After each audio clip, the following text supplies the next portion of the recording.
গতকালকে থেকে ইলেকশনে প্রজেকশন প্রোপাগান্ডা প্রজেকশন মানে ইলেকশনের ক্যাম্পেইন শুরু হয়ে গেছে গতকালকে থেকে আনুষ্ঠানিকভাবে, অর্থাৎ অনুমতি দিয়েছে ইলেকশন কমিশন গতকালকে থেকে। আজকে দ্বিতীয় দিন। প্রথম দিন আমরা লক্ষ্য করেছিলাম যে বিএনপি কেবল ঢাকার বাইরে রওনা দিয়েছে, ঢাকার বাইরে মানে সিলেট থেকে রওনা দিয়েছে তারেক, তার প্রোপাগান্ডা শুরু করেছে ওখানে। এক রাত্রে অন্তত একবারে পুরা ওই রুট, সিলেটের রাস্তা বা রেলওয়ে যেটাই বলেন না কেন, একেবারে সরাইল, ব্রাহ্মণবাড়িয়া, নরসিংদী হয়ে আপ টু একবারে নারায়ণগঞ্জে গিয়ে শেষ হয়েছে। এই ছিল গতকালকে না, গতকালকে রাত 12টা পর্যন্ত এই মিটিং চলছে। তারেক জিয়ার প্রজেকশন মিটিংগুলো ছিল এরকম। আজকে সকাল থেকে শুরু হয়েছে জামাত ইসলামের সভাপতি শফিক সাহেব আজকে প্রথমে উড়ে গেছেন হেলিকপ্টার নিয়ে একেবারে দিনাজপুর। সেখান থেকে, এখন দিনাজপুর বলতে দিনাজপুর না পঞ্চগড় এটা আমি শিওর না এখনো, সেখান থেকে তারা 8 জেলার সফরের মাধ্যমে তার প্রোপাগান্ডা সফর শুরু করেছেন। এত গেল বেজ ইনফরমেশনটা। যে খবরটাকে কেন্দ্র করে আমি এই এখনকার শোটা করছি, সেটা হেডলাইনটা হলো এরকম: সরকার গঠনের সুযোগ পেলে বাস্তবতার আলোকে ইনসাফ ভিত্তিক উন্নয়ন নিশ্চিত করব, শফিকুর রহমান। এই শিরোনামের মেলা কথা লেখা আছে, সেটা এই আলোচনাটার প্রসঙ্গ। মূল প্রসঙ্গটা বলে রাখি আমাদের।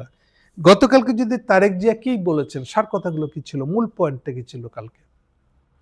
তারেক জিয়ার মূল পয়েন্টটা ছিল জামাতে ইসলাম ভুয়া, বেহেস্তের লোভ দেখা এগুলো করতেছে। কখনো বলেছে, এক কথা বলতে গেলে আসলে, যে তারেক জিয়া প্রোগ্রামটা করছে, একদিকে সে জামাতকে দোষারোপ করতেছে মিথ্যা ধর্মের নামে প্রতিশ্রুতি দেওয়ার কারণে, আবার একই সঙ্গে নিজেও কিন্তু ধর্ম বিষয়ক কথাবার্তাই বলছে। যেমন তাহাজ্জুদের নামাজ পইরা মাঠে নেমে পড়বেন এক জায়গায় বলছে, আর এক জায়গায় বলতেছে যে না, সকালে একেবারে নামাজ পড়েই ভোট কেন্দ্রে চলে যাবে। এই কথাগুলোকে প্রেজেন্ট করা, বা জামাত সেটা করছে, এর সেরিকি, জামাতের কাছ থেকে কথাগুলো সেরিকি কি না, তার মানে তো আপনি তর্কটাকে ইসলামের ভিতরে ঢুকে দিচ্ছেন। আপনি যদি জামাতের সমালোচনা করেন, আপনি একটা বৈশ্বিক দুনিয়ার কথা বলতেছেন। ইলেকশন বৈশ্বিক দুনিয়ারই জিনিস। আপনি কিন্তু মানুষকে বৈশ্বিক দুনিয়ার দিকে নিয়ে চলে যাচ্ছেন, এই টাইপের লোক না আপনি।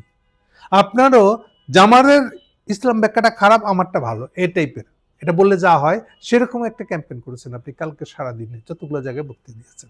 আপনিও এরকম বোধহয় তারিক যে আপনিও এরকম বোধহয় 7-8টা ডিস্ট্রিক্টে বা পথসভায় কথা বলেছেন। আপনি সব জায়গাতে সার কথা ছিল এইটা, যে আপনি বলতে যাচ্ছেন জামাতে ইসলামটা ভালো না, আপনারটা ভালো। মানে আপনি ধর্ম থেকে বাইরে যেয়ে কথা বলেন নাই। এখন আসেন এটা তুলনা করি। শফিক খান অলরেডি এই সফর শুরু করার আগে যেটা বলতেছে, এটা আমার কাছে মনে হয়েছে সিগনিফিকেন্ট। কেন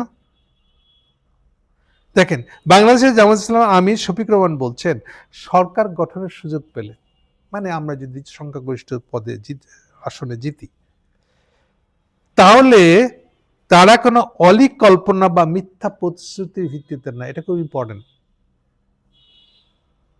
কেন এটা বলল? যেমন যদি অ্যানালাইজ করি যে তারেকদের যে প্রজেকশন, তারা ক্ষমতায় গেলে কি করবে, এটা বেশিরভাগটাই চাপাচুপা মেরে, ট্র্যাডিশনালি আমাদের ইলেকশন ক্যাম্পেইন যেরকম হয়, আমরা কত করলে 10 টাকা চাল খাওয়াবো টাইপের। তারেক যে এগুলো থেকে বাইরে না। আমি 6 কোটি লোককে কার্ড দিব, কার্ড দিয়ে কি করবো আমি? কার্ড পেলে কি হবে? এরকম কোনো ব্যাখ্যা নেই। কার্ড পেলে কি চাল দিবেন মাংনা? আবার 6 কোটিকে কেন, অর্ধেক লোককে কেন, বাকি অর্ধেকটা কি করবে? এর উত্তর নাই।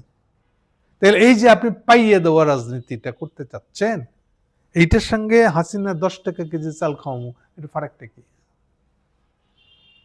তার মানে আপনি ওই ক্যাটাগরিতেই থাকলেন আর কি। আসলে আপনি গেছেন করাইল বস্তিতে, যেটা আপনার নিজের কনস্টিটিউয়েন্সি, ঢাকা 17, সেখানে গিয়ে বলতেছেন বস্তি প্রত্যেক ঘর থেকে 2টা করে লোক আসতে হবে মিটিং এ আমার। রুস্তমি। বিভিন্ন ঢাকার বাইরে বিভিন্ন জায়গা থেকে এই অভিযোগ আসতেছে যে লোকাল বিএনপি লিডাররা বক্তৃতার সময় ঘোষণা দিতেছে আমাদের বাইরে কোনো হুকুম নেই, আমাদের বাইরে কোনো কেউ কোনো ভোট কেন্দ্র যেতে পারবে না, যেভাবে যেখানে ভোট দিতে বলবো এখানে ভোট দিবে। আমার ইনবক্স ভরে গেছে এই টাইপের খবরে। বিএনপির কর্মীরাই, একটু ভদ্র, সে বলতেছে এ কোন বিএনপি, আমাকে এরকম ভাবে কথা বলে ভোট চাইতে হবে কেন, হুমকি দিয়া 10টার পরে আমরা যেভাবে বলবো তার বাইরে যেন কোনো ভোট না হয়। তো এইগুলো কথা তো আপনি তারেক জিয়া ঢাকার তো নিজের জন্য করতেছেন, বলতেছেন ওটাতে বস্তি এলাকা, ওই এলাকায় বস্তি উঠাই দিয়ে আপনি নাকি একটা হাই রাইজ বিল্ডিং করবেন। এটা তো গত কয়েক মাস ধরে এটারই তো প্রতিযোগিতা চলতেছে। কারণ দেখেন ঢাকায় এমনিতেই মোটামুটি মেন ঢাকার মধ্যে বস্তি থাকার সম্ভাবনা সুযোগ দিনকে দিন কমে যাচ্ছে, কারণ প্রত্যেকটা জায়গার এত দাম। এগুলো বিক্রি করলে টাকাওয়ালাদের কাছে বিক্রি করলে এই ফ্ল্যাটের যে দাম আসবে ওইটার সাথে কম্পেয়ার হবে যে এখানে বস্তি বেশি থাকতে পারবে কিনা। এটা তো শুধু বাংলাদেশের প্রবলেম না, এটা সো কল্ড আরবান উন্নয়নের, শহুরে উন্নয়নের, এটা তো অরিজিনাল ক্যাপিটালিজমের প্রবলেম। যে এখানে আপনি একদিকে বলবেন যে উন্নয়নের নাম নিয়ে সব ডেলের সাথে পয়সাওয়ালাদের জন্য মারা ফেলবেন। সমস্যা হলো এই পয়সাওয়ালাদেরই তো আবার নিজের বাসাটা ঠিক রাখার জন্য ওয়ার্কার লাগবে, মানুষ লাগবে, বাসার কাজের লোক লাগবে, রাস্তাঘাটে যে বাসটা চালাবেন বাসটা চালানোর ড্রাইভার লাগবে, হেল্পার লাগবে, টেম্পো লাগবে, হেল্পার লাগবে। এই লোকগুলা কোথায় থাকবে? আপনাদের পাশে, আপনাদের 15 তলার রাইজ বিল্ডিংটার পাশে কোথায় রাখবেন? সাভারে, আরো দূরে। যত দূরে রাখবেন তত তাদের সকালবেলা আসা যাওয়াতে যে প্রবলেমটা হবে, এই প্রবলেমটা আপনাকে এফেক্ট করবে। আপনার বাসার কাজের লোক পাইবেন না, হেল্পিং হ্যান্ড পাবেন না, আপনি ঢাকার ভিতরে কোনো কারখানায় বানাইতে পারবেন না। কারণ যদি একটা গার্মেন্টস হয়, ওই গার্মেন্টসের মেয়েটা থাকবে কোথায়? তাহলে ওদের এটা কিন্তু আপনি অন্য ভাষায় বস্তি বলতেছেন। এটা কম পয়সার জায়গা বলে যেসব জায়গাগুলো আছে, আপনি দেখেন মোহাম্মদপুরে যাচ্ছে, ঠিক আছে, বসিলার ওই পার, আপনি জানেন যে এখানে একটা বাঁধ আছে, বাঁধের ওই পারে থাকতে হবে তাদেরকে। আপনি তো এটাই বলতেছেন, এটাই তো ক্যাপিটালিজমের কন্ট্রাডিকশন। তো এখানে এই এখনকার উন্নয়ন মডেলে এটা হচ্ছে বেসিক কন্ট্রাডিকশন, যে আপনি মনে করেন যে এই গরিব মানুষগুলোকে আপনি রাখবেন না ঢাকার শহরে, আপনি রাখবেন না মানে তো আপনি সাফার করবেন। কারণ আপনার যে সার্ভিসওয়ালা যে শহরটা বানাচ্ছেন, এই সার্ভিসের লোকগুলো থাকবে কোথায়? এইটা আপনি চিন্তা করছেন। হোয়াট ইজ কাকরাইল বস্তি? কাকরাইল বস্তি আছে বলে তো ঢাকায় এতগুলো বাস ট্রাস চলতেছে, এই সার্ভিস দেওয়ার লোকগুলো থাকতেছে। যতগুলো লোক ব্যাটারি চালিত রিক্সা বা সিএনজি চালায় তারা থাকে কোথায়? তারা থাকবে কোথায়? তাদের মাসিক আয় হলো 10,000 টাকা। খেয়াল করে দেখেন, তাহলে 10,000 টাকা লোকটা যেন ঢাকায় থাকতে পারে এবং একটা বাসা যদি আপনি না দিতে পারেন তাহলে কি হবে? আপনি তো যানবাহন পাইবেন না। সো আপনার যানবাহনের পরিকল্পনা তো এমন যাতে ওদের শ্রমের উপরে নির্ভরশীল। সো আপনার শহর পরিকল্পনার ভিতরে তো গদলত আছে। ফলে কাকরাইল পরিস্থিতি উঠানোর টেন্ডেন্সি প্রবলভাবে থাকবে, এটি ন্যাচারাল। এখন সেখানে লোকেই যেন বলতেছে যে আসলে ঘুরে ফিরে তারেক সাহেব ওখানে যাচ্ছে ওই হাই রাইজ বিল্ডিং এ বানানোর জন্য, এটা ওদেরকে দিবে বলে দেখাচ্ছে, কিন্তু ফাইনাল ওদেরকে দিতে পারবে না তো। কারণ ওরা এমন আয় করেন না যে একটা হাই রাইজ 20 তলা বিল্ডিংও যদি বানায়, ওই বিল্ডিং এর পার ছোট্ট খুপড়িও যদি বানায়, এই খুপড়ির যে ভাড়া পড়বে এই ভাড়া ওর পক্ষে দেওয়া সম্ভব হবে না, কারণ ও সে ধরনের বেতন পায় না। অ্যাভারেজ 10,000 বেশি আয় করতে পারবে না ওরা, এবং 10,000 টাকা দিয়ে আপনি ওকে হাই রাইজ বিল্ডিং রাখতে পারবেন না। সো এই জন্য লোকে বলার ফলে শুরু করছে তারেক যে আপনি যা বলতেছেন ওদের কাছ থেকে ওই জমি তাদের না, জমি আরেকজনের, সে যে অল্প ভাড়াটা নেয় তার কাছ থেকে, হয়তো জমিটা হয়তো সরকারি খাস জমি, অথবা মূল সরকারি খাস জমিটার পাশের লোকেরা এই পুরাটা কন্ট্রোল করে, আর ওরা ওই 10,000 টাকা আয়ের লোকদের কাছে 2,000 টাকা মাসে গণহারে ওদের কাছ থেকে নেয়। এই টাকাটা অনেক, এই জন্য এদের এই গুন্ডামের ভিতর দিয়ে এই ধরনের এটা তাদের ভাষায় শিল্প গড়ে উঠছে। এখন আপনি এটাকে ভেঙে যদি হাইরাইজ করে দেন, তার মানে হবে আপনি ওটা আসলে হাইরাইজ ওয়ালাদের কাছেই বেচবেন। বস্তিবাসী এই 10,000 টাকা মাসে আয় করে, 20,000 টাকা আয় করে, তাদের কাছে বেচবেন না। সো তারেক জি আপনি ওখানে গিয়ে কি প্রতিশ্রুতি দিলেন? এর তো কোনো মানে হলো না। আরো প্রবলেম হলো যে আপনি যখন ইলেকশন শুরুই হয় নাই, আপনি সেখানে আগে প্রপাগান্ডা শুরু করছেন, আপনি ওখানে যেতে পারেন না। তো ইলেকশন শুরুর আগেই মানে যখন থেকে প্রচারণা বাইরে যেতে বলতেছে, অনুমতি দিয়েছে ইলেকশন কমিশনার, তার আগে তো আপনি প্রচারণা শুরু করে দিচ্ছেন। এটা তো আইনগতভাবে পারেন না আপনি। 2, ওখানে গিয়ে আপনি তাদেরকে বাড়িঘর দিবেন এই কথাও বলতে পারেন না আপনি। আপনি আইন ভঙ্গ করেছেন। কেন? ওই সবার আগে বাংলাদেশ লিখা বাসটাই তো প্রমাণ করে যে ইউনূস সাহেব আপনাকে একটা খোলা চেক দিচ্ছে প্রপাগান্ডা করার জন্য, আপনাকে অজ্ঞাত দিচ্ছে, সেটার সুবিধা আপনি করতেছেন।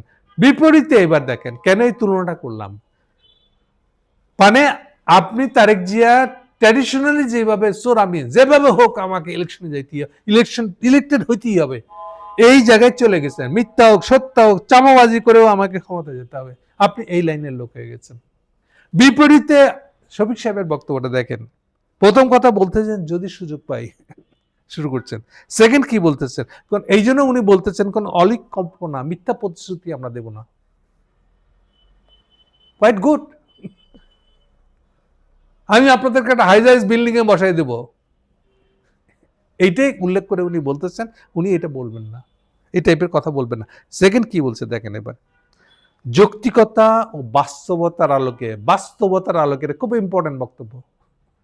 যে পার্টিটার নামে অভিযোগ হচ্ছে যে তারা ইসলামের নামে সব ইসলাম মানা লাইব, কেউ বলছে জিজিয়া কর লাগাবে, কেউ বলতেছে শরিয়া আইন কায়েম করবে, সেখানে সেই ইসলামিস্ট দলের সবচেয়ে বড় নেতাটা যখন বলে বাস্তবতার আলোকে, বাস্তবতা, it is something very big, এটা বিশাল একটা কথা বলে ফেলছে সে। এমনিতেই যে কোনো ধর্মাত্রই যে প্রবলেমটা থাকে, ধর্মের সমস্ত ভালো কথাগুলো লেখা আছে যেখানে, ওটাই তো কোরআন শরীফ। কোরআন শরীফ মানেই হলো, বা যে কোনো মূল যেটাকে আমরা বলি যে মেইন যেটা কিতাব, মেইন কিতাবে লেখা থাকে মানুষের কি হওয়া উচিত, আদর্শ মানুষের কি হওয়া উচিত, এটা লেখা থাকে না মানুষ এটা হতে পেরেছে কিনা। কারণ এই জন্য এটা তো 2000-4000 বছর ধরে এটা চলবে কোরআন শরীফটা বা কিতাবটা। ফলে কিতাবে কখন লেখা থাকে না মানুষ পেরেছে কিনা, মানুষের কি হতে হবে তারই বর্ণনা দেওয়া থাকে। আইডিয়াল, এটাকে বলে আইডিয়াল ফর্মটাই ওখানে দেওয়া থাকে। এই জন্য এই আইডিয়ালের ঠিক রাইট প্রেক্ষিত হচ্ছে বাস্তব। বাস্তবে মানুষ কতটা ওই বইয়ের মতন হতে পারলো, কিতাবের মতন হতে পারলো। ফলে কেউ যখন বলে ইসলামী দলের নেতাটাই যখন বাস্তবতার ভিত্তিতে বাস্তবায়ন করবে বলছে, এটা সাংঘাতিক। এই দিক থেকে আপনি এই কথাটা গুরুত্ব অনুভব করেন। সে কিন্তু বলে না কোরআনে কি লেখা আছে, কিতাবে কি লেখা আছে ওইটাই বাস্তবায়ন করবো, এটা কিন্তু মিথ্যে কথা হতো। উনি বলছেন বাস্তবতার আলোকে যেটুকু সম্ভব আমি ওইটাই করবো। ইটস এ হিউজ রিয়েলাইজেশন কিন্তু আমি মনে করি এটা। এই জন্য দেখেন যারা দেখে মনে হচ্ছে বৈষয়িক দল, তারেক জিয়ার বৈষয়িক দল, তারা কি বলতেছে, বৈষয়িকতার লোভে তো সে এমন এমন কমিটমেন্ট করছে তার সঙ্গে বাস্তবতার কোনো সম্পর্ক নাই, 10 টাকার চাল খাওয়ানোর মতন। এবং আপনিও ঘুরে ফিরে আবার সেই বেহেশতের লোক দেখাচ্ছেন, তাহাজ্জুদের গল্প বানাতেছেন হাসিনার মতন করে, তাহাজ্জুদের নামাজ পড়ে শুরু করতে হবে, এটা কেন? তাহলে আপনিও তো ধর্মকেই ব্যবহার করলেন, তাহলে জামাত ইসলামকে দোষ দিবেন কেমন করে? বরং জামাত ইসলামের দিক থেকে বক্তব্যটা দেখেন পাল্টা, সে বলছে বাস্তবতার আলোকে এবং যা লজিক্যাল এটা সে বলতে চাচ্ছে। সো আমি যদি কম্পেয়ার করি দুইটা বক্তব্য, ফার রিচিং, চিন্তা মনে করে বক্তব্য সাজানোটা শফিক রহমানের। তাই উনি বলছেন সরকার গঠনের সুযোগ পেলে তারা অলিক বা মিথ্যা কল্পনার প্রতিশ্রুতিতে যাবে না, যৌক্তিকতা ও বাস্তবতার আলোকে, এরপরটা বাক্যটা আরো সাংঘাতিক, ইনসাফ ভিত্তিক উন্নয়ন নিশ্চিত করতে সর্বশক্তি দিয়ে কাজ করবে। এখন ইনসাফ প্রসঙ্গে একটু কথা বলা দরকার। ডেফিনেটলি আপনি এমন একটা শব্দ বেছে নেবেন যেটা কমন মানুষ বেশি কমিউনিকেট করতে পারে। হোয়াট ইজ ইনসাফ? কেউ যদি ইন্ডিয়ান ট্র্যাডিশন বুঝতে চান তাহলে আপনি ওনার ন্যায় বিচার, আপনি ন্যায় বিচার বলতে যেটা বুঝেন, ডেফিনেটলি ন্যায় বিচার আর ইনসাফ হুবহু এক না। কিন্তু মূল কথাটা হলো যত থিওলজিক্যাল মূল বই আছে, তোরা হোক বা কি বাইবেল হোক, কোরআন শরীফ হোক, হিন্দুদের গীতা হোক না কেন, থিওলজিক্যাল বই সবসময় যে কথাটা বলে, যে কথা থাকবে, এইভাবেই ওটা নিজেকে হাজির করে ওরা, যে ন্যায় ন্যায় এন্ড ন্যায়। দেখেন এমন অনেক কথা বলবে, এটা করলে কি ইসলাম সম্মত হবে কি হবে না, এটা হলো এক ধরনের প্রেজেন্টেশন। আর যদি আপনি জোর দেন ইনসাফ ভিত্তিক হতে হবে, এটা কন্ট্রাডিক্টরি হতে পারবে না যেটা ইনসাফ ভিত্তিক না কিন্তু ইসলাম সম্মত বলে মনে হচ্ছে, তাহলে বুঝতে হবে যে এই কথাটা গন্ডগোল আছে। যা ইনসাফ সম্মত না তা ইসলাম সম্মতও না, উল্টাটা সত্যি না। যা ইসলাম সম্মত তা ইনসাফ সম্মত নাও হইতে পারে না, এটা হবে না। প্রত্যেকটা ধর্ম, প্রত্যেকটা থিওলজি ইনসাফকে ইম্পর্টেন্ট মনে করে। ইনসাফ, বিচার, বিচার is the foundation of all the society. এই কথাটা যদি মনে রাখেন তাহলে ইনসাফের কথার অর্থ বুঝবেন। এখন আপনি শফিক সাহেব চেষ্টা করবেন ইনসাফের কথা বলতে, এবং এটা বলাটা আমি মনে করি ইনসাফের উপর জোর দেওয়া। আপনি যে কোনো একটা সিদ্ধান্ত নেন, ঘুরে একটু চিন্তা করে দেখবেন আমি কোনো ইনসাফের খিলাপ করলাম না তো। এটা যদি পালন করতে পারেন তাহলে সবচেয়ে ধর্মবাদী লোকগুলাও সবচেয়ে ভালো সিদ্ধান্ত নিতে পারবে। কিন্তু আপনি যদি বেখেয়াল থাকেন, বৈষয়িক কাকে কত সুবিধা পাওয়া দিলেন, তাহলে এই চিন্তা করতেছেন, এটা ইনসাফ ফেল করে গেছে, মিস হয়ে গেছে, হাতে ফাঁক দিয়ে পড়ে গেছে, ওদিকে খেয়ালই করেন নাই, তাহলে আপনি সবচেয়ে বড় অপরাধী। না, এটা ধর্মের লেখা আছে বলে নয়, বাস্তবেও তাই। কারণ ইনসাফের বাইরে ন্যায় ভিত্তিক কোনো কিছু তৈরি করে এটা খারাপ করতে পারবেন না। যেখানে ন্যায় নাই ওখানে সমাজই হবে না। এই কথাটা যদি মনে রাখেন তাহলে আমার কথাটা ওজনটা বুঝতে পারবেন। Thank you.